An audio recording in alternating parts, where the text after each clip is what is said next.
Le premier livre des Chroniques s'ouvre sur de longues tables généalogiques qui remplissent les 9 premiers chapitres. Puis les chapitres 10 à 29 sont consacrés au règne de David. Le deuxième livre des Chroniques enchaîne en dépeignant la gloire de Salomon, de Chroniques 1 à 9. Il rappelle ensuite le règne de tous les rois de Juda, depuis Roboam jusqu'à Sédécias, de Chroniques 10 à 36. C'est dire que les deux livres des Chroniques racontent plus de 4 siècles d'histoire, couvrant les événements déjà présentés dans les 2 livres de Samuel et les 2 livres des rois. Ces 2 livres sont-ils en quelque sorte comme une répétition des livres précédents? Oui et non. Ils sont un complément des précédents plutôt qu'une répétition. Les auteurs des livres de Samuel et des rois semblent avoir écrit leurs textes au fil des jours et des événements. Par contre, l'auteur du livre des Chroniques doit avoir vécu beaucoup plus tard, vraisemblablement à l'époque des captivités. Qu'est-ce qui vous fait penser que les Chroniques datent de l'époque des captivités? Tout d'abord, les généalogies du début de 1 Chronique. Partant des premiers chapitres de la Genèse, elles aboutissent à une époque nettement postérieure à David et à Salomon, puisqu'à diverses reprises apparaissent même les noms de ceux qui jouèrent un rôle à l'époque des captivités. Ces longues tables généalogiques, pourquoi sont-elles dans nos Bibles? Car il faut le reconnaître, elles sont rébarbatives à lire. Ces généalogies peuvent effectivement nous paraître rébarbatives, mais elles permettent aux chroniqueurs de situer les événements. Et elles avaient une grande importance pour les Israélites, du fait qu'elles jouaient alors à la fois le rôle de registre d'état civil et de pièce d'identité. Un Israélite capable de présenter ses titres généalogiques avait le droit de participer à la vie civique et religieuse. Si un lévite ne pouvait prouver ses origines, il était même exclu de ses fonctions. Aussi comprend-on que les Israélites revenus de Babylone en Palestine sous Zorobabel, Esdras et Néhémie durent faire des recherches pour retrouver leurs titres généalogiques.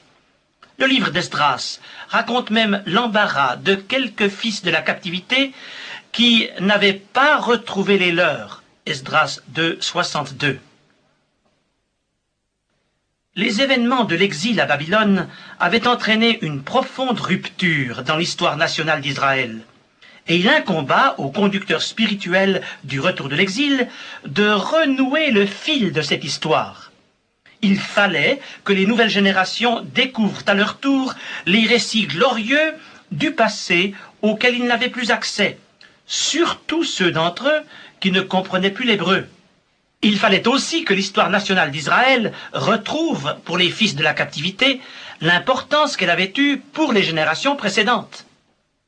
À cette époque, Dieu suscita Esdras, un scribe versé dans la loi de son Dieu, non seulement pour enseigner au peuple les récits sacrés des Écritures, mais vraisemblablement aussi pour rédiger les livres des Chroniques. Et qu'est-ce qui vous fait supposer qu'Esdras soit l'auteur des livres des Chroniques? Tout d'abord le fait que la fin du 2e livre des Chroniques corresponde mot pour mot à l'introduction du livre d'Esdras. Puis, le langage sacerdotal qui caractérise les 2 livres des Chroniques. Langage sacerdotal. Qu'est-ce que vous entendez par là? Eh bien, pour l'auteur, les conquêtes militaires semblent être moins importantes que l'organisation de la vie religieuse d'Israël. Ainsi, les batailles sont à peine mentionnées.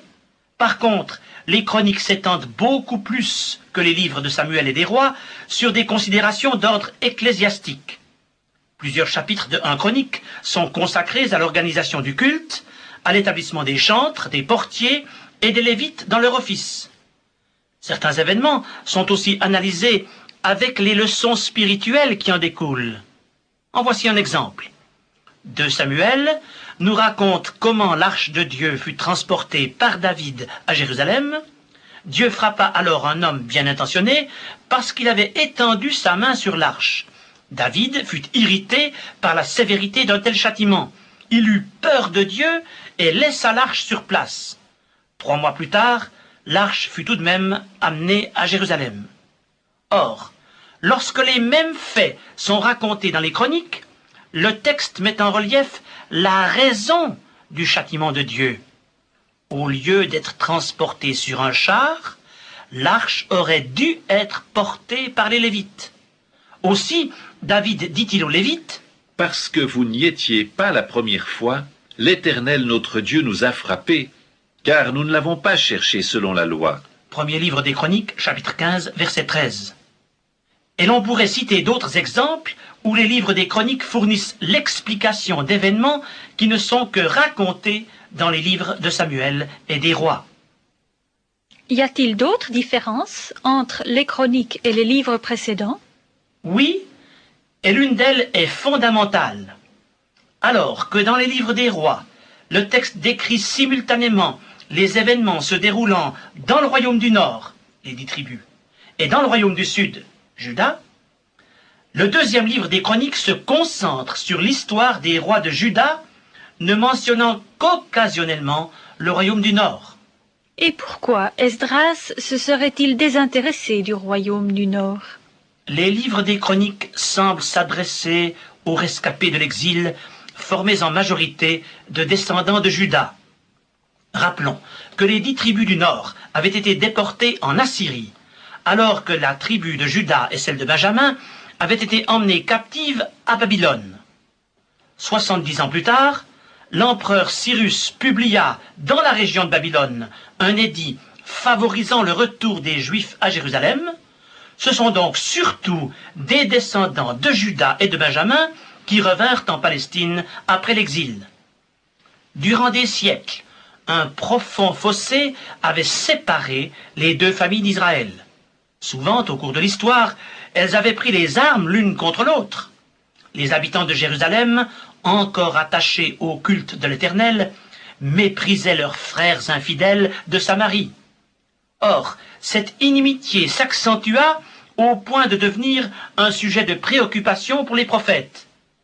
Il était donc logique que l'auteur du livre des Chroniques concentre son attention sur les rois de Juda, mais là encore, il le fait sous l'impulsion du Saint-Esprit en soulignant des considérations spirituelles. Quelques exemples. L'écrivain sacré s'arrête sur la grande victoire que le roi Josaphat remporta sur les peuples voisins, en mettant l'accent sur la louange entonnée avant la bataille et la délivrance miraculeuse de l'Éternel. 2 Chroniques, chapitre 20.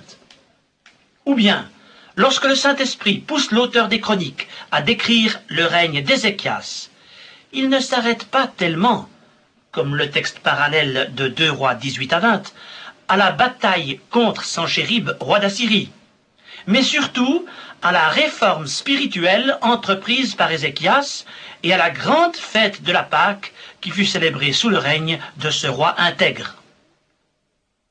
Enfin, l'auteur des Chroniques analyse les événements sous un angle rétrospectif.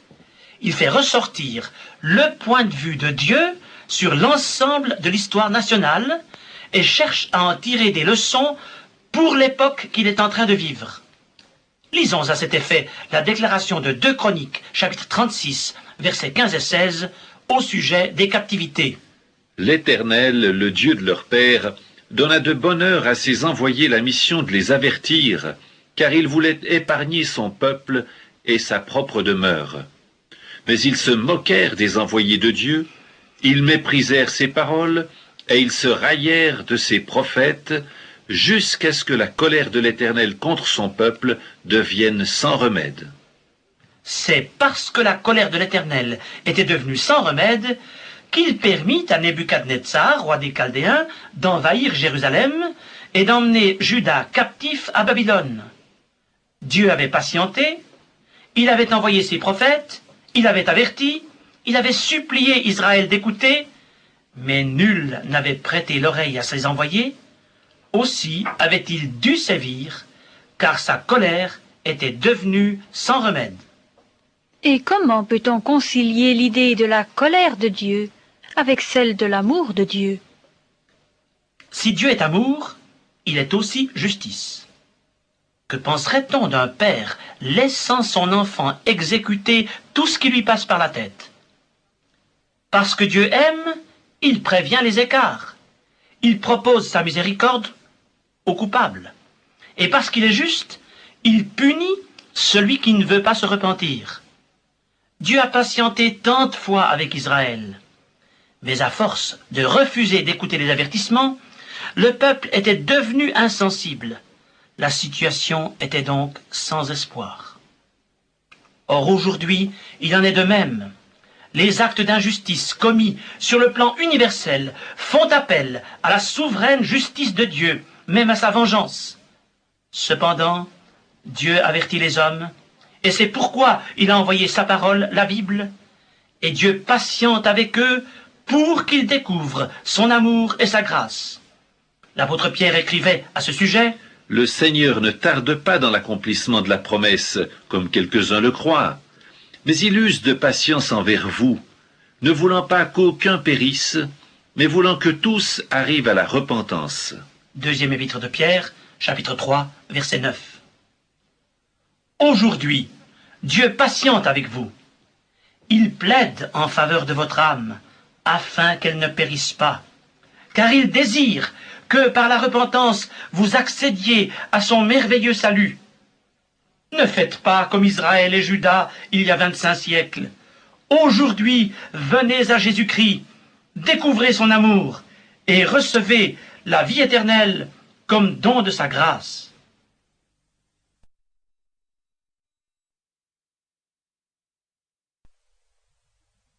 Avant d'aborder les deux livres bibliques d'Esdras et de Néhémie, il convient de rappeler certains faits historiques. Autour de l'an 700 avant Jésus-Christ, Ésaïe le prophète écrivit de la part de Dieu, Ésaïe chapitre 44 verset 28, « Je dis de Cyrus, il est mon berger, et il accomplira toute ma volonté. Il dira de Jérusalem, qu'elle soit rebâtie, et du temple, qu'il soit fondé. » Prophétie plutôt surprenante, à une époque où Jérusalem n'était pas détruite, et où le culte de l'Éternel était régulièrement célébré au temple de cette ville. Mais le Saint-Esprit lui-même, connaissant à l'avance l'invasion chaldéenne et ses conséquences, inspira Ésaïe à prédire non seulement la reconstruction de Jérusalem et du temple, mais le nom du premier souverain de l'empire des Mèdes et des Perses qui ordonnerait cette reconstruction. Autour de l'an 605 avant Jésus-Christ, soit un siècle plus tard, Nebuchadnezzar, roi des Chaldéens, vint assiéger Jérusalem pour la première fois et emmener des prisonniers. À cette époque, Jérémie prophétisa que la captivité à Babylone durerait 70 ans. Quelques années plus tard, il y eut une seconde déportation vers le pays des Chaldéens et enfin, en 586, Jérusalem fut conquise, le temple de Salomon fut brûlé et Sédécias, le dernier souverain de Juda, fut fait prisonnier. De puissants rois se succédèrent sur le trône de Babylone. Mais, en 539, Cyrus, le général de l'armée perse, s'empare de la ville. En 538, il est acclamé empereur des Mèdes et des Perses. Alors, et probablement à son insu, ce monarque païen devient un instrument entre les mains de Dieu. Les premiers mots du livre d'Esdras racontent comment les prophéties d'Ésaïe et de Jérémie se réalisent à la lettre. La première année de Cyrus, roi de Perse, afin que s'accomplisse la parole de l'Éternel prononcée par la bouche de Jérémie, l'Éternel réveilla l'esprit de Cyrus, roi de Perse, qui fit faire de vive voix et par écrit cette publication dans tout son royaume. Ainsi parle Cyrus, roi des Perses. L'Éternel, le Dieu des cieux, m'a donné tous les royaumes de la terre, et il m'a commandé de lui bâtir une maison à Jérusalem en Juda. Qui d'entre vous est de son peuple?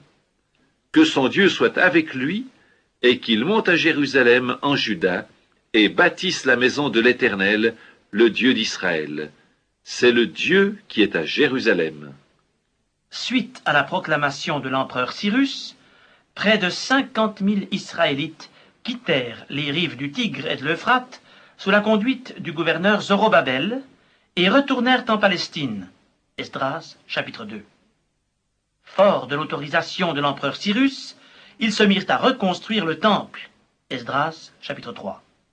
Cependant, les adversaires des Juifs s'opposèrent aux travaux et les firent interrompre pendant près de 15 ans. Esdras, chapitre 4. Aux environs de l'an 520, les prophètes Agé et Zacharie exhortent les fils de la captivité à reprendre leurs tâches. Les ennemis d'Israël font alors appel à l'empereur Darius le Grand pour qu'il use de son autorité et fasse cesser la construction du temple. Darius fait des recherches dans les annales, y retrouve l'édit de Cyrus et le confirme. Esdras, chapitres 5 et 6. Plus rien ne peut donc empêcher la réalisation du plan de Dieu et, en l'an 515, les fils de la captivité célèbrent la dédicace du temple à Jérusalem dans la joie et la louange à l'Éternel. Près de 50 ans s'écoulent. Nous assistons alors à une nouvelle migration. 1750 Israélites quittent la région de Babylone pour se rendre à Jérusalem sous la conduite d'Esdras le sacrificateur. L'empereur Artaxerxès a remis à Esdras des autorisations spéciales pour qu'il exerce ses fonctions sacerdotales et qu'il obtienne des habitants de la région les fournitures indispensables à l'exercice du culte de l'Éternel. Les derniers chapitres du livre d'Esdras relatent les diverses réformes entreprises par ce serviteur de Dieu dans les années 460 à 450 avant Jésus-Christ. Les récits du livre de Néhémie font suite aux événements racontés par Esdras. En l'an 446 avant Jésus-Christ, de mauvaises nouvelles parviennent à Néhémie, qui est alors échanson de l'empereur Artaxerxès dans la ville de Suse, capitale des Mèdes et des Perses. Jérusalem est en piteux état. Néhémie en éprouve un grand chagrin et sa tristesse n'échappe pas à l'attention de l'empereur. Aussi est-il revêtu du pouvoir de gouverneur et obtient-il d'Artaxerxès des autorisations écrites pour reconstruire non pas le temple cette fois, mais les murailles de Jérusalem. Néhémie, chapitre 1er et chapitre 2. Néhémie est un meneur d'hommes. Il mobilise les fils de la captivité qui, avec enthousiasme, s'unissent pour reconstruire les murs de la ville. Néhémie 3. Mais la réaction ne se fait pas attendre. Néhémie 4, 5 et 6 racontent tous les complots que les Juifs durent déjouer avant d'achever leur travail. Puis Néhémie le gouverneur et Esdras le sacrificateur sont les instruments de Dieu pour un véritable réveil spirituel. L'Esprit de Dieu agit au sein des fils de la captivité. Les offices du temple sont restaurés, la loi est enseignée aux Israélites, les Lévites chantent les louanges de l'Éternel. Néhémie 7 à 12. Puis, le gouverneur Néhémie doit retourner à la cour impériale où Artaxerxès l'attend. Toutefois, l'empereur ne tarde pas à déléguer à nouveau Néhémie à Jérusalem. Or, pendant son absence, un certain désordre s'est installé et Néhémie doit user de son autorité pour chasser les ennemis des Juifs et rétablir les fonctions sacerdotales des Lévites. C'est le thème du dernier chapitre du livre de Néhémie. La reconstruction du temple, sujet du livre d'Esdras, et des murailles de Jérusalem, sujet du livre de Néhémie, comporte un message très actuel pour nous croyants du XXe siècle. Comme Néhémie avait réussi à mobiliser les forces de tous les habitants de Jérusalem pour que chacun construise une partie de la muraille, Jésus-Christ, chef de l'Église universelle, appelle tous les croyants à faire leur part dans la construction de cet édifice spirituel. L'apôtre Paul écrivait aux Éphésiens : « Vous avez été édifiés sur le fondement des apôtres et des prophètes, Jésus-Christ lui-même étant la pierre angulaire. En lui, tout l'édifice, bien coordonné, s'élève pour être un temple saint dans le Seigneur. » Épître aux Éphésiens, chapitre 2, versets 20 à 21.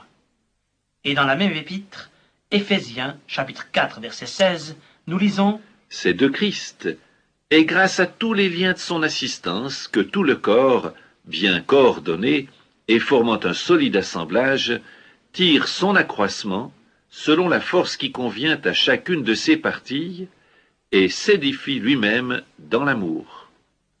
Un parallèle peut donc être établi entre les constructions élevées il y a 24 siècles que nous racontent les livres d'Esdras et de Néhémie et celles de l'Église de Jésus-Christ aujourd'hui. Aussi est-il normal que nous nous laissions instruire par les expériences faites à ce moment-là.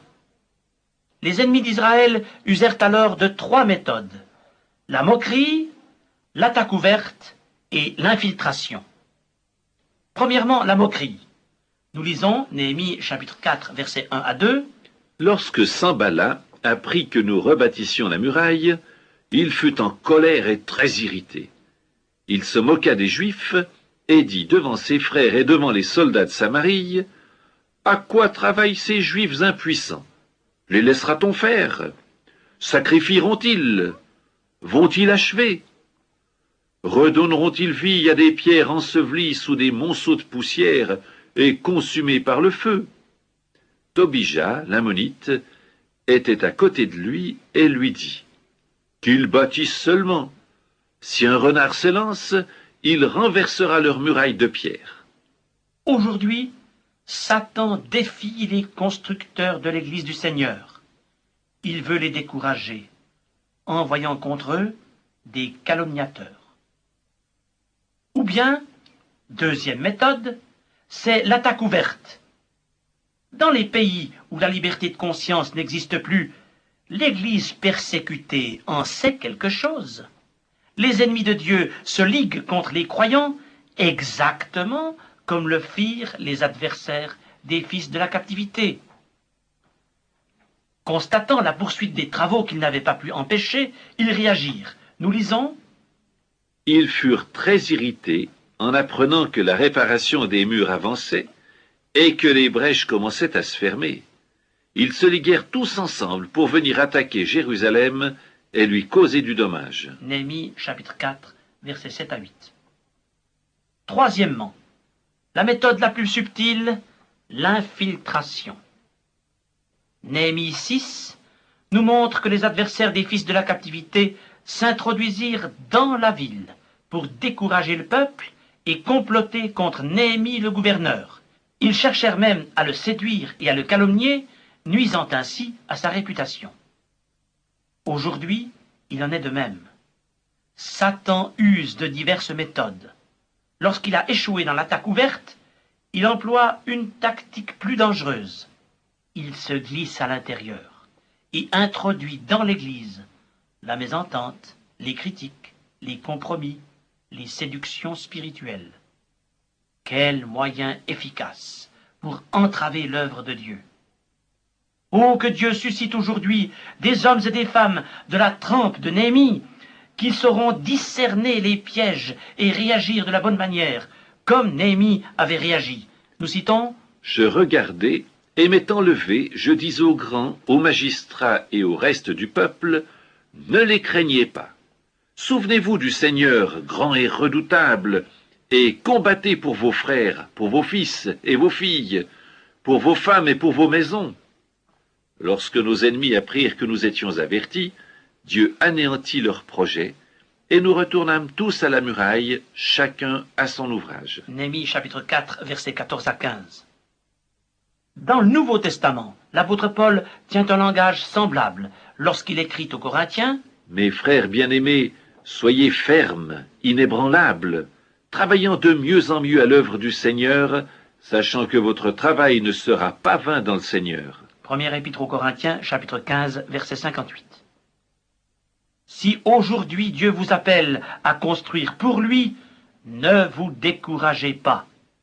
Discernez les ruses de l'adversaire, déjouez ses attaques et persévérez en vous appuyant sur la promesse: « Nous sommes plus que vainqueurs par celui qui nous a aimés. » Épître aux Romains, chapitre 8, verset 37. Et que Dieu vous bénisse.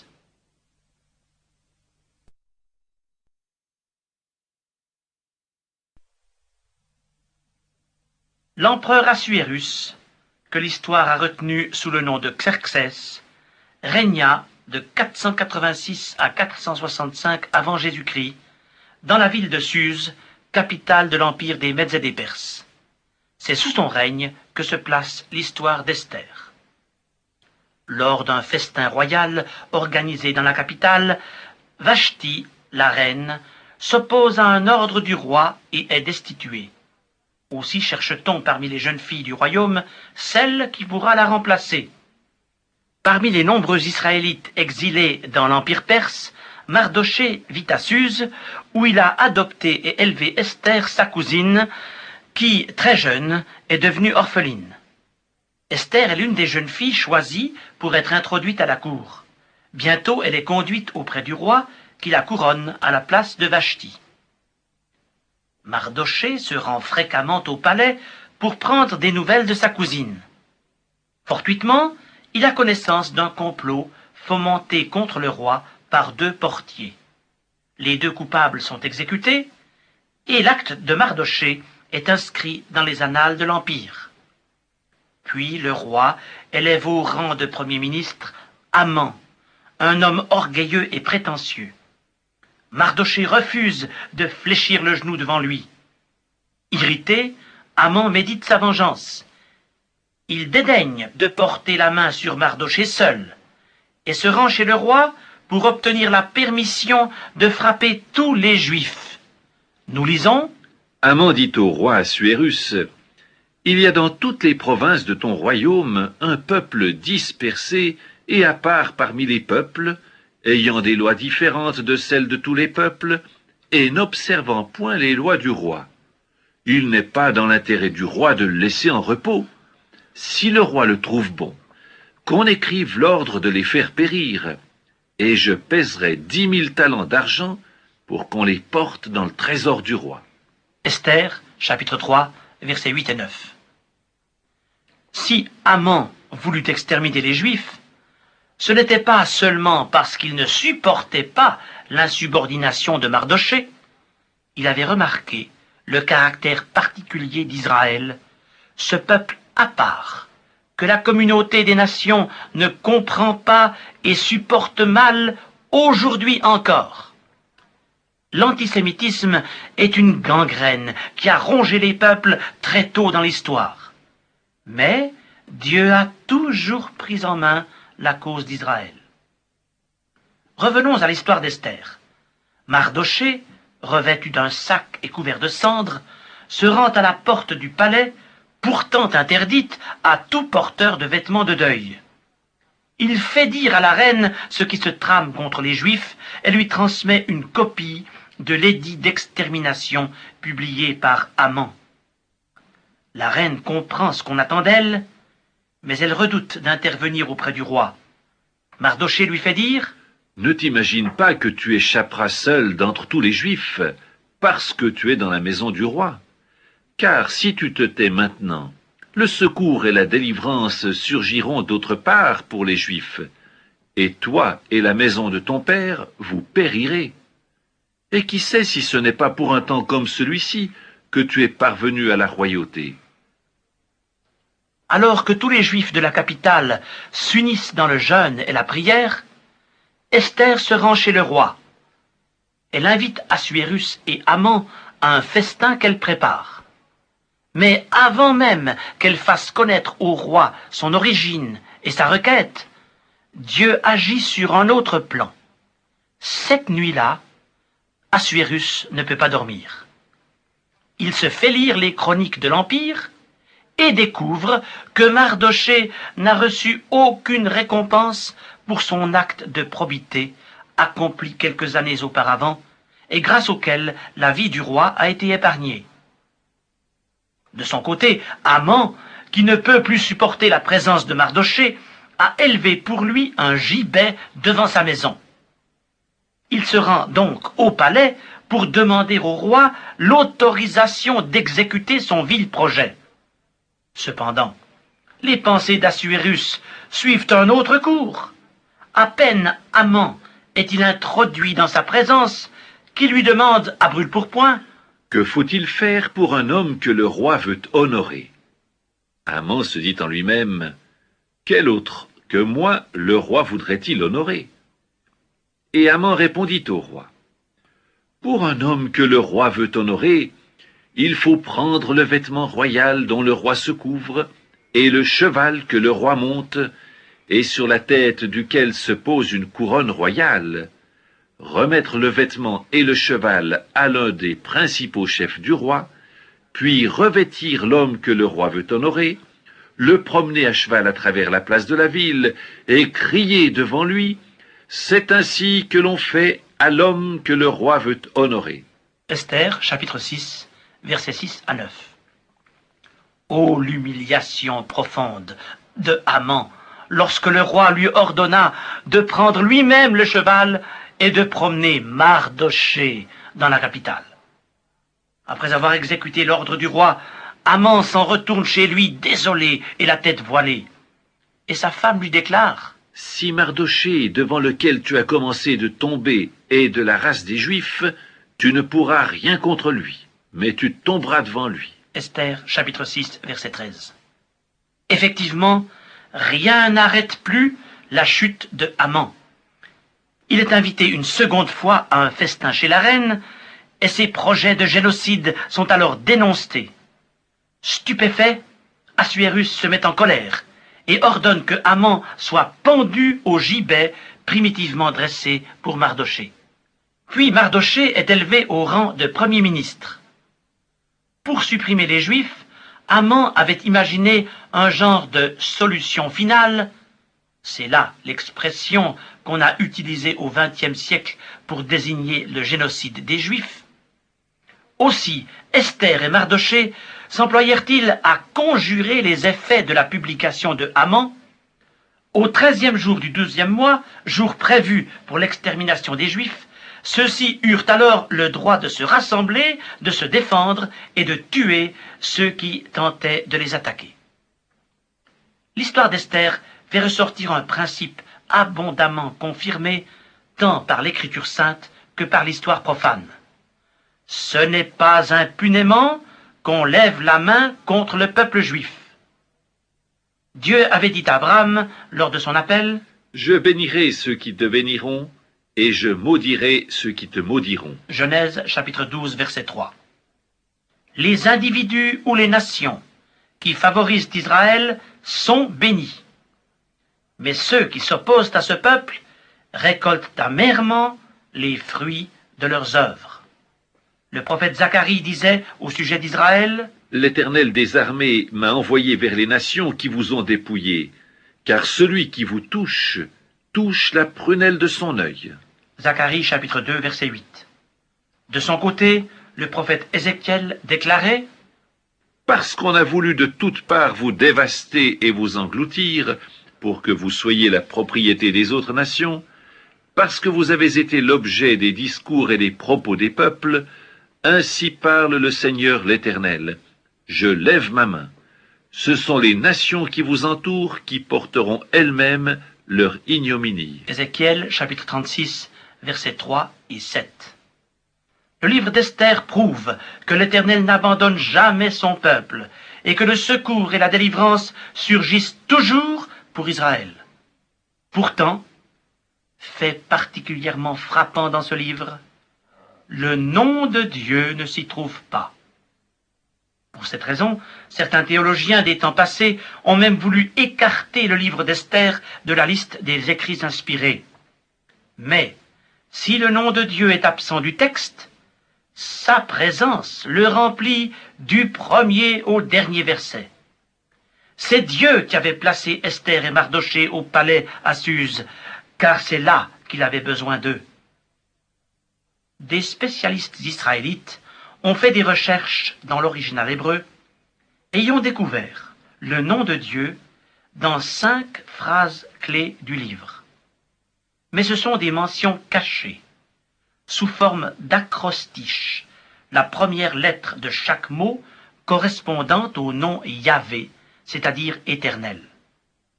Or, des siècles auparavant, Dieu avait annoncé à Moïse les malheurs d'Israël en ces termes, « En ce jour-là, ma colère s'enflammera, et je leur cacherai ma face. » Deutéronome chapitre 31 verset 17.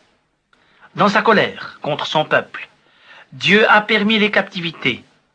Non seulement il a caché sa face à son peuple, mais il a même caché son nom dans un texte pourtant sacré. Cependant, il n'en était pas moins présent et il dirigeait lui-même le cours des événements. Et aujourd'hui, il en est de même. Il peut sembler à beaucoup de gens que Dieu se désintéresse du sort du monde, des problèmes des peuples, ou même des difficultés auxquelles Israël doit faire face.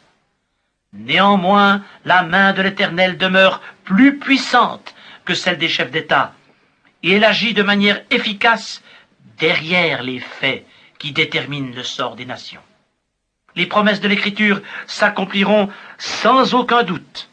Au sujet des Israélites, l'apôtre Paul a déclaré « En ce qui concerne l'élection, ils sont aimés à cause de leur Père, car les dons et l'appel de Dieu sont irrévocables. » Épître aux Romains, chapitre 11, versets 28 et 29. Revenons, pour terminer, au passage du livre d'Esther que nous avons cité tout à l'heure, chapitre 4, verset 14. Au moment du grave péril qui menaçait la nation juive tout entière, Mardochée avait fait dire à la reine « Qui sait si ce n'est pas pour un temps comme celui-ci que tu es parvenu à la royauté ?» Esther était exilée, orpheline, sans avenir. Mais le roi lui a fait grâce, l'a introduite dans son palais, a concentré sur elle son amour et a mis la couronne sur sa tête. Quelle image de l'œuvre accomplie par Jésus-Christ, qui ne nous a pas laissés orphelins, qui nous a libérés de la domination du péché, qui a fait de nous les objets de son amour, qui nous a introduits dans la famille du ciel pour faire de nous des croyants destinés à régner un jour avec Jésus-Christ. Oui, nous sommes appelés à devenir rois et reines. Le livre de l'Apocalypse déclare « À celui qui nous aime, qui nous a délivrés de nos péchés par son sang, et qui a fait de nous un royaume, des sacrificateurs pour Dieu son Père, à lui soit la gloire. » Apocalypse chapitre 1er, versets 5 et 6. Êtes-vous encore orphelin ou asservi par le péché? Que l'amour du Seigneur s'étende sur vous et qu'il vous transforme. Il a une mission à vous proposer. Nous vivons des temps graves. Mais c'est à cause de ces temps-ci que Christ vous destine une couronne. Et c'est déjà dans ce temps-ci que cette future royauté doit se prouver, car Dieu a besoin de vous pour arracher à la perdition éternelle un peuple livré au génocide, c'est-à-dire les âmes précieuses qui vous entourent, afin qu'elles passent de la condamnation du péché au pardon des péchés, et qu'elles soient sauvées pour la vie et pour l'éternité par Jésus-Christ notre Seigneur. Car si vous êtes sauvés, c'est pour servir le Dieu vivant et vrai. Que le Seigneur soit avec vous et qu'il vous encourage.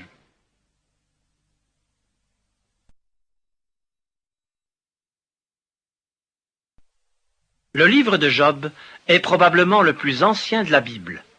Job, son auteur, vécut au moins 18 siècles avant Christ, donc avant Moïse. S'il avait vécu après, il n'aurait pas manqué de faire allusion à la loi et au peuple d'Israël. Des noms de personnes et de lieux géographiques nous permettent de situer l'histoire de Job à l'époque où les fils de Jacob étaient esclaves en Égypte. Le pays d'Uz, patrie de Job, se trouvait au nord de l'Arabie et au sud de la Palestine. La richesse d'expression de ce livre charme tous les amateurs de littérature. De plus, le niveau élevé des connaissances scientifiques de son auteur confond les savants du XXe siècle. Bien qu'écrit il y a près de 4000 ans, le livre de Job mentionne en termes accessibles à tous des phénomènes naturels qui ont fait l'objet d'études très récentes. C'est ainsi qu'on trouvera des allusions à la pression barométrique, chapitre 28, à des principes d'hydrométrie, chapitre 36, à la loi universelle du mouvement, à la réfraction de la lumière, et même à la poussière cosmique reliant certaines constellations entre elles, chapitre 38. Mais Le sujet principal des 42 chapitres de ce livre concerne un problème universel qui est le lot de chaque individu, la souffrance. Job fut affligé par de nombreuses calamités. L'adversaire de Dieu défia le patriarche en raison de sa foi et le frappa d'une succession d'épreuves morales et physiques. Divers fléaux le privèrent de ses enfants et de ses biens, puis il fut frappé d'une grave maladie. C'est le sujet des 2 premiers chapitres. Dans toutes ces épreuves, Job conserva sa foi et son intégrité. Même lorsque sa femme l'incita à maudire Dieu, il demeura ferme, attendant de Dieu seul la solution à ses problèmes. Puis, 3 amis de Job s'apitoyèrent sur son sort et vinrent lui rendre visite. Mais ils furent impuissants devant sa détresse, et demeurèrent même 7 jours et 7 nuits sans pouvoir lui adresser une parole, tant ils étaient bouleversés à la vue de son état. Puis ils se ressaisirent et cherchèrent à le réconforter.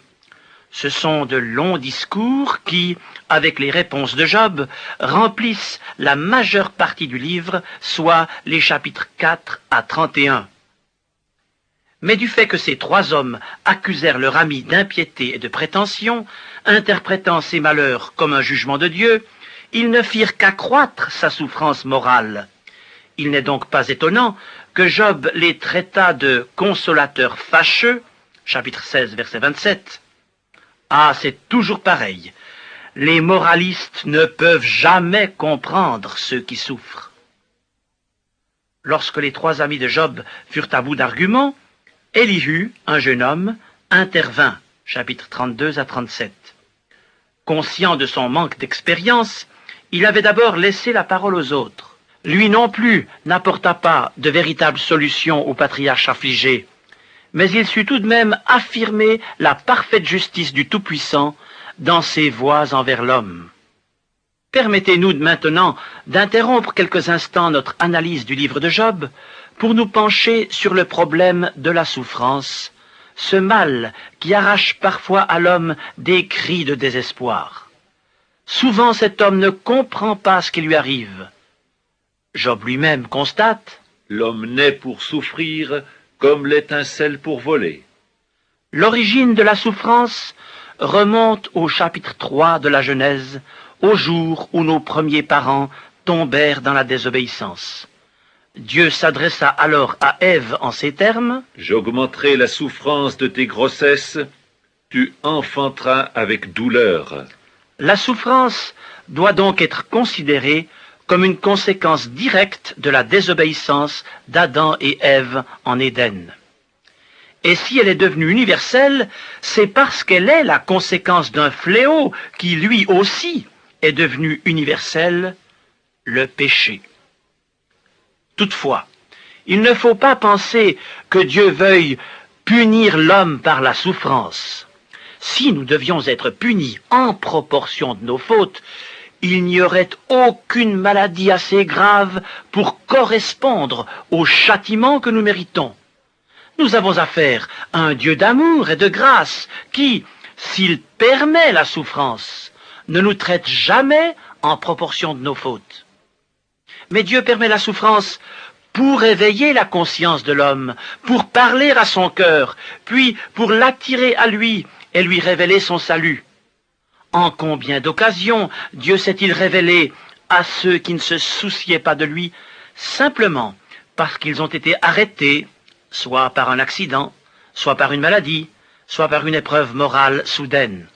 Pour les 3 amis de Job, la souffrance ne pouvait être que l'effet d'un châtiment divin qui devait finalement anéantir Job en venant à bout de toutes ses résistances.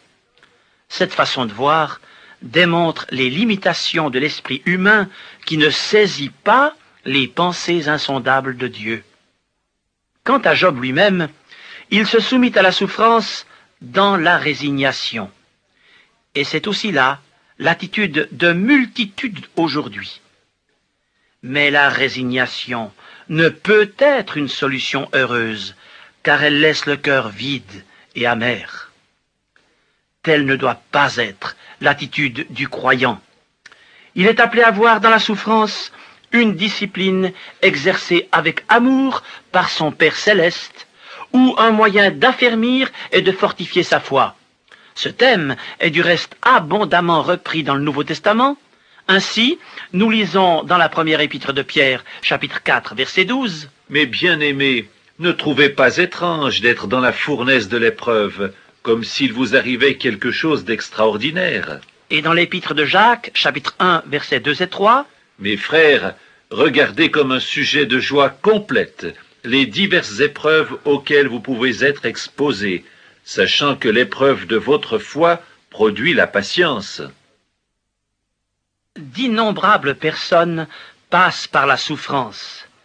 Et c'est peut-être votre expérience en ce moment. Seriez-vous dans l'incompréhension sur la raison de votre épreuve, ou même dans la révolte à cause d'elle? Lisez le livre de Job et découvrez ce que le patriarche a découvert au travers de son épreuve. Dans la nuit de son désespoir, des fenêtres lumineuses se sont ouvertes vers le ciel. Dieu s'est révélé à lui et il a pénétré les voies de l'Éternel au point d'affirmer par avance sa foi en Jésus-Christ et en la résurrection future, ce qu'il exprima par ces termes. « Déjà maintenant, mon témoin est dans le ciel. » Chapitre 16, verset 19. Et au chapitre 19, versets 25 à 27. « Je sais que mon Rédempteur est vivant et qu'il se lèvera le dernier sur la terre. Quand ma peau sera détruite, il se lèvera.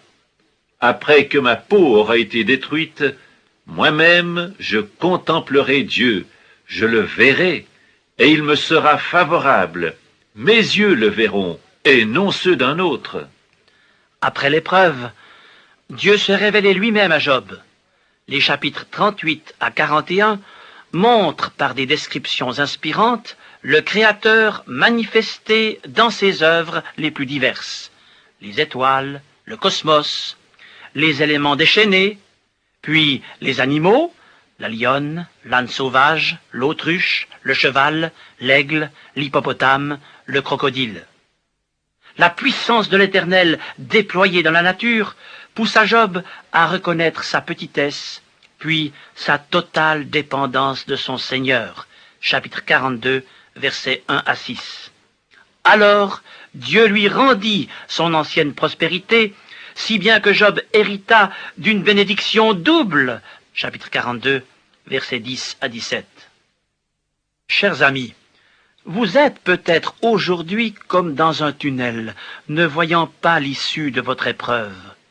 Pour Job, le tunnel fut bien sombre et bien long.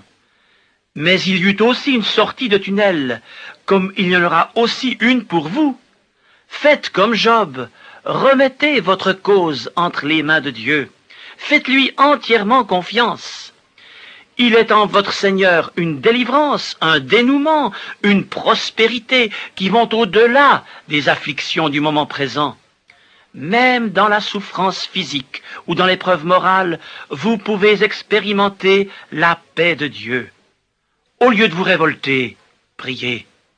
Au lieu de vouloir comprendre la raison de l'épreuve, faites confiance à celui qui, comme un père, prend soin en toutes circonstances de ses enfants. Mais, êtes-vous enfant de Dieu? Avez-vous accepté le message de l'Évangile, ce message qui a aussi aidé à adresser à Job près de 20 siècles avant que Jésus-Christ vienne sur terre? Voulons-nous lire ensemble en Job, chapitre 33, à partir du verset 19. « Par la douleur aussi, l'homme est repris sur sa couche, quand une lutte continue vient agiter ses os.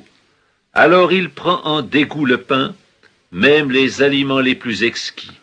Sa chair se consume et disparaît, ses os qu'on ne voyait pas sont mis à nu, son âme s'approche de la fosse, et sa vie des messagers de la mort. » C'est la description du désespoir extrême auquel la souffrance peut plonger l'homme. Cependant, dans cette extrémité, Dieu se plaît à intervenir. Poursuivons notre lecture. « Mais s'il se trouve pour lui, pour cet homme, un ange intercesseur, un d'entre les 1000, qui annonce à l'homme la voie qu'il doit suivre, Dieu a compassion de lui et dit à l'ange, « Délivre-le, afin qu'ils ne descendent pas dans la fosse. J'ai trouvé une rançon. Il est d'innombrables créatures célestes, mais il est un seul médiateur entre Dieu et les hommes. C'est du reste là le sens étymologique des mots « ange intercesseur » de Job 33, 23. L'apôtre Paul a écrit « Il y a un seul Dieu et aussi un seul médiateur entre Dieu et les hommes, Jésus-Christ, homme, qui s'est donné lui-même en rançon pour tous. » Première épître à Timothée, chapitre 2, versets 5 et 6. Oui, Jésus-Christ s'est fait homme. Après avoir donné sa vie comme la rançon des hommes, il est remonté dans la gloire céleste pour plaider la cause des croyants et intercéder pour eux. C'est en vertu de cette œuvre de Christ que le pécheur coupable peut échapper à la fosse de la perdition, étant racheté par son sang expiatoire versé pour lui à la croix. Aussi est-ce comme si le ciel éclatait d'allégresse lorsque Dieu constate « J'ai trouvé une rançon ». Il fallait que quelqu'un paye pour racheter l'homme de ses fautes. Aucun homme ne peut se racheter lui-même, mais Christ, sans péché, est venu sur terre pour prendre sur lui notre culpabilité et nous racheter de nos iniquités, afin de nous justifier devant Dieu. La rançon a été trouvée. Alléluia! Tout est accompli. Le salut en Christ est parfait, pleinement suffisant pour nous garantir aujourd'hui la paix du cœur et demain la vie éternelle.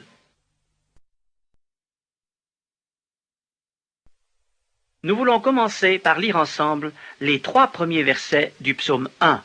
Heureux l'homme qui ne marche pas selon le conseil des méchants, qui ne s'arrête pas sur la voie des pécheurs et qui ne s'assied pas en compagnie des moqueurs, mais qui trouve son plaisir dans la loi de l'Éternel et qui la médite jour et nuit. Il est comme un arbre planté près d'un courant d'eau, qui donne son fruit en sa saison et dont le feuillage ne se flétrit point. Tout ce qu'il fait lui réussit. Le livre des psaumes commence par le mot « heureux ». Il nous révèle en effet les conditions profondes d'un bonheur véritable et durable. Ce bonheur fut l'expérience du psalmiste, en l'occurrence le roi David, il y a 3000 ans. Et ce même bonheur est aujourd'hui encore l'expérience de ceux qui ne se laissent pas entraîner par certains courants contemporains, mais qui trouvent leur plaisir dans la parole divine. Bien sûr, il faut accepter d'aller à l'encontre de l'opinion générale, de ne plus marcher selon le conseil des méchants, de ne plus s'arrêter sur la voie des pécheurs, ni s'asseoir en compagnie des moqueurs. Et cela n'est possible que si nous savons trouver notre plaisir en Dieu et en sa parole. Le roi David trouvait son plaisir dans la loi de l'Éternel, cette portion de l'Écriture sainte qui existait déjà à son époque. Il la méditait jour et nuit. Résultat, les racines de sa vie spirituelle puisaient leur vitalité dans le courant d'eau de la révélation de Dieu. Aujourd'hui, nous pouvons faire semblable expérience et les psaumes nous y invitent. De tous les livres de la Bible, aucun n'est plus populaire que les psaumes. Dans l'original hébreu, le titre du recueil signifie « livre de louanges » ou « livre de cantiques ».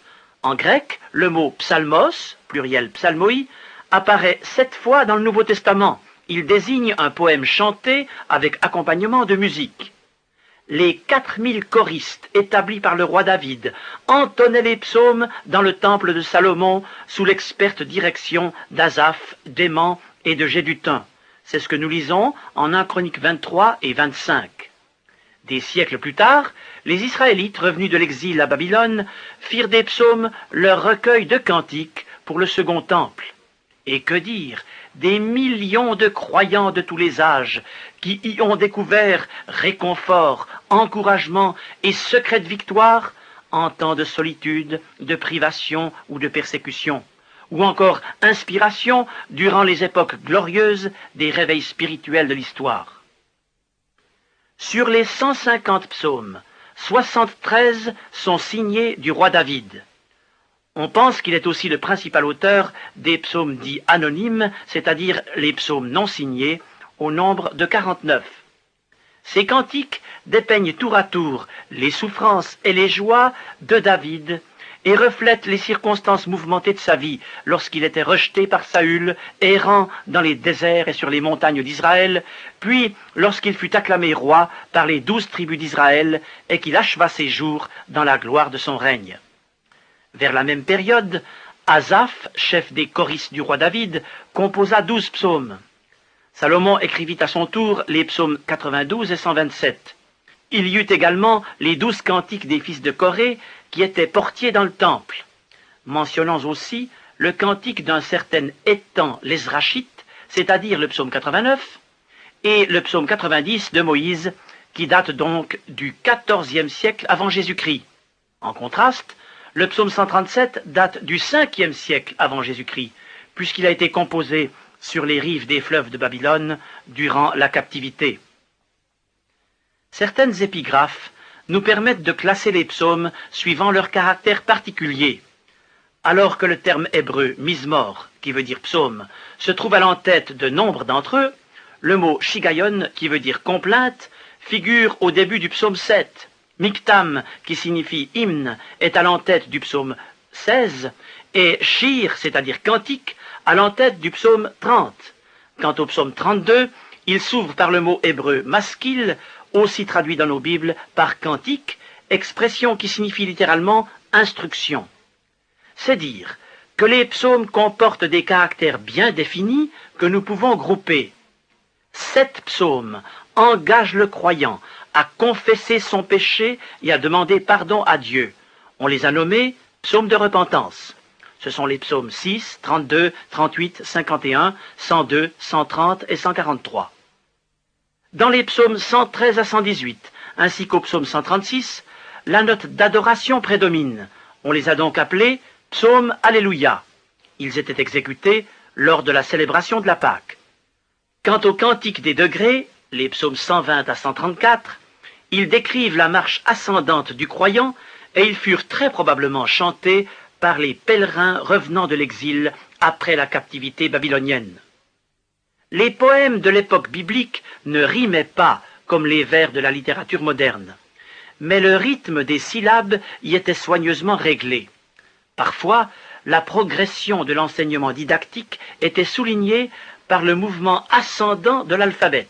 Ainsi, dans l'original, les 7 psaumes alphabétiques, soit les psaumes 25, 34, 37, 111, 112, 119 et 145, s'ouvrent par le Aleph hébreu, la première lettre de l'alphabet, et chaque strophe commence ensuite par la lettre suivante.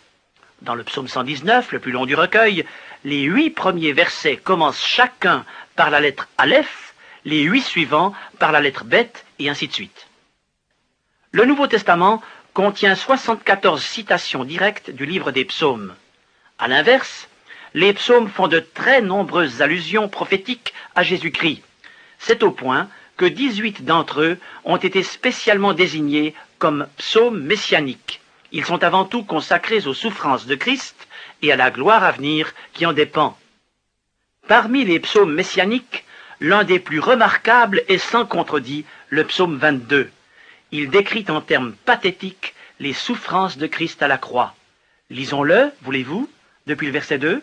« Mon Dieu, pourquoi m'as-tu abandonné et t'éloignes-tu sans me secourir, sans écouter mes plaintes? Mon Dieu, je crie le jour, et tu ne réponds pas, la nuit, et je n'ai point de repos. Pourtant tu es le Saint, tu sièges au milieu des louanges d'Israël. » Verset 7. Je suis un ver, et non un homme, l'opprobre des hommes et le méprisé du peuple. Tous ceux qui me voient se moquent de moi, ils ouvrent la bouche, secouent la tête. Recommande-toi à l'Éternel, l'Éternel le sauvera, il le délivrera, puisqu'il l'aime. Verset 15. Je suis comme l'eau qui s'écoule, et tous mes os se séparent. Mon cœur est comme de la cire, il se fond dans mes entrailles. Ma force se dessèche comme l'argile, et ma langue s'attache à mon palais. Tu me réduis à la poussière de la mort, car des chiens m'environnent, une bande de scélérats rôde autour de moi. Ils ont percé mes mains et mes pieds. Je pourrais compter tous mes os. Eux, ils observent, ils me regardent, ils se partagent mes vêtements. Ils tirent au sort ma tunique. L'Esprit de Dieu fit découvrir à David, 1000 ans à l'avance, la passion du Seigneur Jésus, et il dépeint le supplice de la crucifixion avec un réalisme surprenant. Ils ont percé mes mains et mes pieds. Puis, après cette description des souffrances de Christ, ce même psaume laisse entrevoir la gloire qui en découle et le salut apporté au monde par l'œuvre expiatoire de Christ à la croix. J'aimerais établir une relation entre le psaume 22 et un autre chapitre 22, celui du premier livre de la Bible, où, au travers du sacrifice d'Isaac, Dieu entrevoit également les souffrances de Christ et sa gloire future. Cette relation entre le psaume 22 et Genèse 22 n'est qu'un élément dans un ensemble. Depuis longtemps, les Israélites avaient constaté qu'il existait un rapport étroit entre les 5 sections principales des psaumes et les 5 livres du Pentateuque. Ce parallèle saisissant met en relief la merveilleuse harmonie des Écritures. Ainsi, l'objet principal du premier recueil, les psaumes 1 à 41, c'est l'homme. N'est-ce pas là aussi le thème principal de la Genèse? Le deuxième recueil, les psaumes 42 à 72, parle des captifs, exactement comme l'Exode. Le troisième recueil, les psaumes 73 à 89, décrit le sanctuaire, c'est le thème du Lévitique. Le quatrième recueil, les psaumes 90 à 106, dépeint la marche au désert, comme le livre des Nombres. Et le cinquième recueil, les psaumes 107 à 150, met l'accent sur la parole de Dieu, exactement comme le Deutéronome. Mais il ne faut pas seulement s'approcher des psaumes pour en tirer de merveilleux parallèles avec les autres portions de l'Écriture. Le Saint-Esprit nous montre dans ce livre de profondes expériences. Lorsque David passait par l'épreuve, il répandait son âme dans la prière et il trouvait au travers de ses cantiques réconfort, soulagement et espérance. Il s'appropriait les promesses de l'Éternel et, en rappelant les hauts faits de Dieu dans l'histoire d'Israël, David affirmait sa foi en ce Dieu puissant, capable aussi d'intervenir en sa faveur. Ainsi, comme l'indique le psaume 1er que nous avons cité tout à l'heure, il était comme un arbre planté près d'un courant d'eau qui donne son fruit en sa saison et dont le feuillage ne se flétrit point. Le courant d'eau, c'est la révélation que Dieu a fait jaillir par la Sainte Écriture, cette parole certaine, entièrement inspirée de lui, et qui, rappelons-le, est exempte de toute erreur et de toute imperfection dans ses textes originaux. Ah, ne vous privez jamais de la lecture de la Bible, et que votre vie spirituelle s'abreuve à ce fleuve d'eau vive. Quel bienfait, surtout en temps de sécheresse, de voir un arbre au feuillage toujours vert et donnant des fruits en sa saison. Or, au cours de l'histoire, et en particulier en temps d'épreuve et de persécution, que de chrétiens ont montré par leur comportement quotidien qu'ils tiraient force et vigueur spirituelle de la parole de Dieu. Pourquoi ne seriez-vous pas, chacun de vous, cet arbre planté près du courant d'eau de l'Écriture sainte, cet arbre plein de sève et de vie divine qui porte du fruit pour le Seigneur en sa saison, c'est-à-dire dans sa génération? Pourquoi ne seriez-vous pas cet homme, cette femme en qui il n'y a rien de flétri, parce que tout en lui ou en elle reflète la vie de Jésus-Christ? Alors il sera dit de vous, tout ce qu'il fait lui réussit. Et vous, jeune homme, jeune fille, vous qui êtes au seuil de votre carrière, ne voulez-vous pas cette réussite-là pour vos belles années comme pour tout votre avenir? Cette réussite, les grands hommes de la Bible l'ont vécue. David l'a expérimentée en diverses circonstances très précises. Et elle peut aussi être vôtre si, en ce jour, le psaume 1er devient votre expérience personnelle. Heureux l'homme qui trouve son plaisir dans la loi de l'Éternel et qui la médite jour et nuit. Il est comme un arbre planté près d'un courant d'eau qui donne son fruit en sa saison et dont le feuillage ne se flétrit point. Tout ce qu'il fait lui réussit.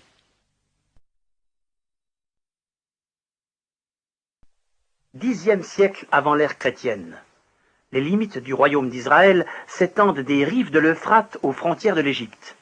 Le roi David occupe le trône de Jérusalem pendant plus de 30 ans, puis Salomon, son fils, lui succède. Au début de son règne, il recherche l'Éternel de tout son cœur, comme l'a fait son père. Il sent ses limitations face aux responsabilités qui pèsent sur ses épaules. Aussi se met-il à prier en ces termes. « Maintenant, Éternel mon Dieu, tu as fait régner ton serviteur à la place de David mon père.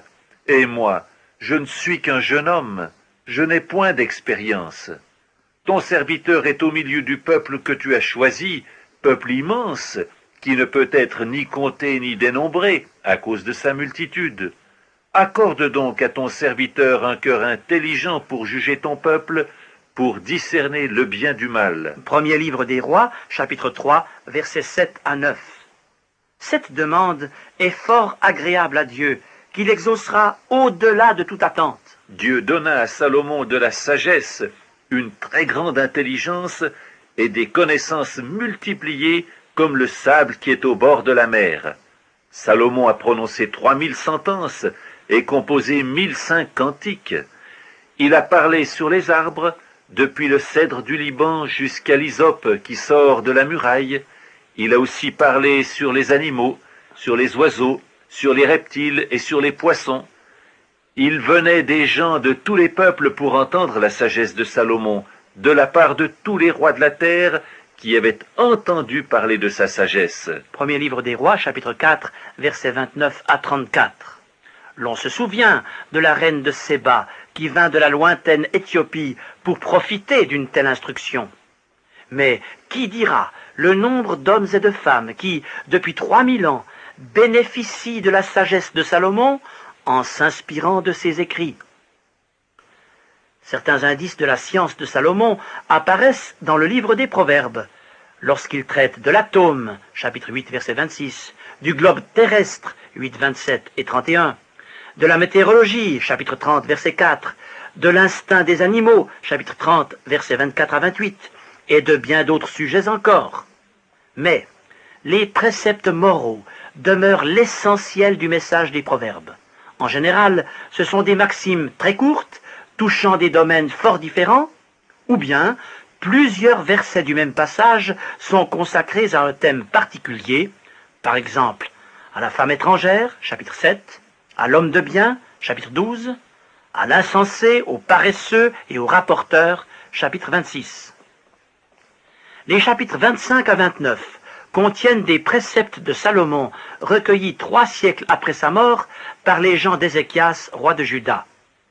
Quant aux 2 derniers chapitres du livre, ils ont été composés par Agur et Lemuel, 2 auteurs dont on ne sait rien, puisqu'ils ne sont pas mentionnés ailleurs dans l'Écriture. Les proverbes n'ont rien de caduc. Au contraire, ils tracent une ligne parfaitement droite à ceux qui, aujourd'hui, veulent vivre dans l'intégrité et la crainte de Dieu. Leur actualité dynamique est un critère de leur inspiration divine. En voici 2 exemples. La justice élève une nation, mais le péché est la honte des peuples. Proverbe 14, 34. Et Proverbe 29, 18. Quand il n'y a pas de révélation, le peuple est sans frein. En notre siècle de matérialisme excessif, la révélation surnaturelle de Dieu qui nous est transmise par l'Écriture sainte est capable d'agir sur les peuples comme un frein, ou, si vous préférez, comme une digue face aux courants destructeurs du péché, de la corruption, de l'immoralité et des idéologies trompeuses. Heureux le peuple qui tient encore compte de la révélation biblique, et malheureux celui qui s'en détourne délibérément. L'histoire n'a-t-elle pas abondamment démontré ce principe? La valeur pratique de l'enseignement des proverbes s'expérimente aussi dans les circonstances personnelles de la vie quotidienne. Certains l'ont si bien compris qu'ils ont fait des proverbes leur livre de chevet ou leur calendrier mensuel, réservant l'un de ces 31 chapitres à chaque jour du mois. Nous vous engageons chaleureusement à faire de même. Revenons à Salomon. Après les actes de piété qui avaient caractérisé le début de son règne, il se laissa entraîner dans l'idolâtrie des peuples voisins, parce qu'il avait pris pour femme une multitude de princesses étrangères.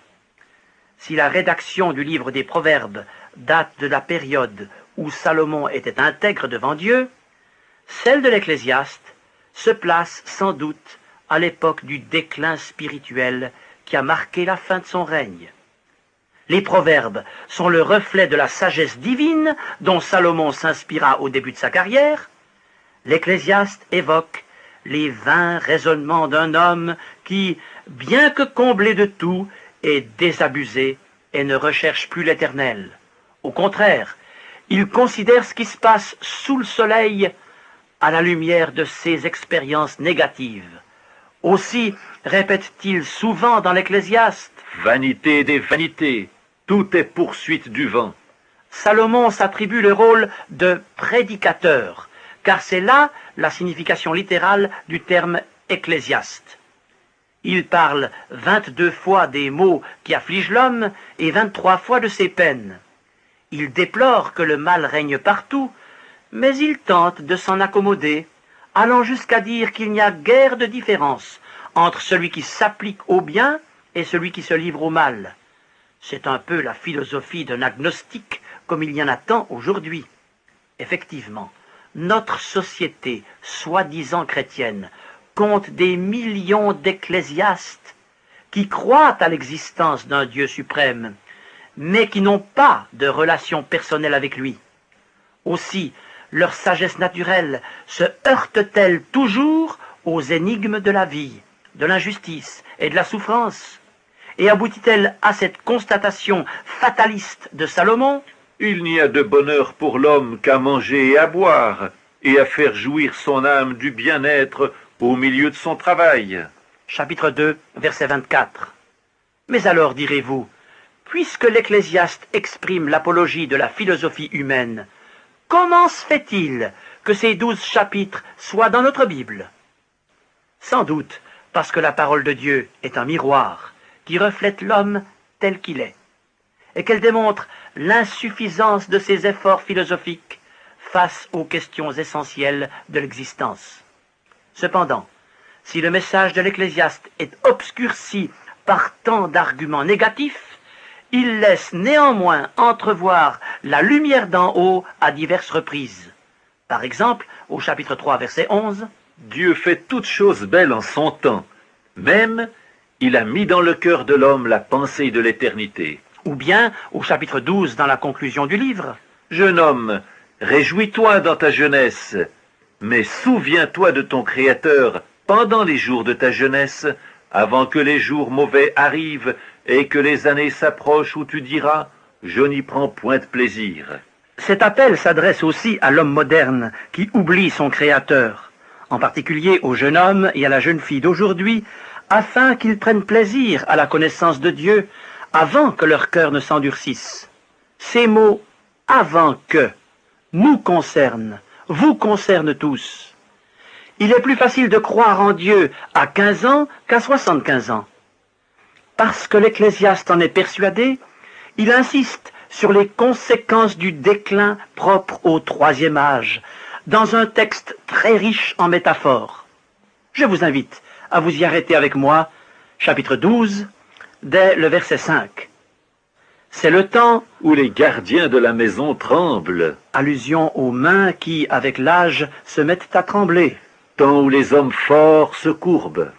Il parle ainsi de la faiblesse des jambes, puis il évoque successivement l'altération des dents. Temps où celles qui moulent s'arrêtent parce qu'elles sont diminuées. La baisse de la vue, où ceux qui regardent par les fenêtres sont obscurcis. Et la surdité qui atteint si souvent les vieillards. Temps où les 2 battants de la porte se ferment sur la rue, quand s'abaisse le bruit de la meule. Et les images se succèdent. Temps où l'on se lève au chant de l'oiseau. Vous l'avez deviné, c'est une allusion à l'insomnie. Temps où s'affaiblissent toutes les filles du chant. Ici, Salomon parle des cordes vocales, puis il décrit ceux qui sont courbés par l'âge et qui craignent la mort. Temps où l'on redoute ce qui est élevé, où l'on a des terreurs en chemin. Il évoque ensuite, d'une manière poétique, les cheveux blancs. Temps où l'amandier fleurit. Avant de rappeler les graves maladies qui emportent si souvent les vieillards.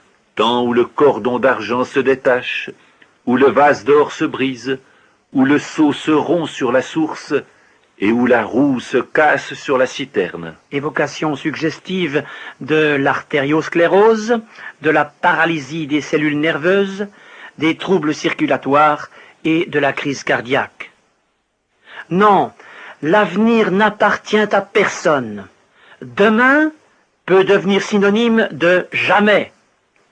Il ne faut pas attendre l'âge de la retraite pour s'occuper de Dieu, avant que les préoccupations professionnelles ou familiales ne vous accaparent, avant que les infirmités d'une maladie ou de la vieillesse ne vous surprennent.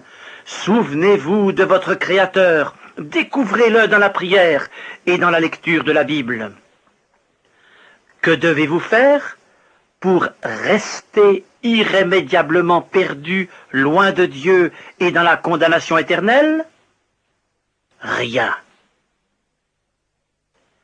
Que devez-vous faire pour que votre âme soit sauvée pour la vie et l'éternité? Décidez-vous aujourd'hui pour Dieu, reconnaissez votre péché et votre culpabilité devant lui, et recevez par la foi Jésus-Christ dans votre cœur comme votre sauveur personnel.